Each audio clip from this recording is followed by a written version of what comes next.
ஆழ்ந்து கேளுங்கள். முதல்ல நீங்க செய்ய வேண்டியது உங்க வாழ்க்கையில தன்மையை பற்றிய சத்தியங்கள், பரம சத்தியங்களை புரிய வேண்டியது.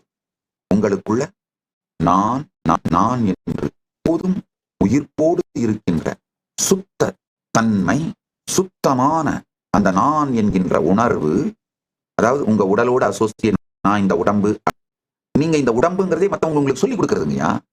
நீங்க ஆண், நீங்க பெண், இதெல்லாம் மற்றவர்கள் உங்களுக்கு சொல்லித் தருவது. இது மாதிரி யாரும் சொல்லித் தருவதற்கு முன்பு, எதையும் வெளியிலிருந்து புரிந்து கொள்வதற்கு, உள்வாங்குவதற்கு முன்பு, யாராலும் மூளைச்சலவை செய்யப்படாமல் இருப்பதற்கு முன்பு, நீங்க ஒரு ஆண், பெண், நீங்க ஒரு அலி அல்லது திருநங்கை, அல்லது நீங்க ஒரு டாக்டர், என்ஜினியர், இந்த எல்லா ஐடென்டிட்டியுமே மற்றவர்கள் உங்களுக்கு கொடுப்பது.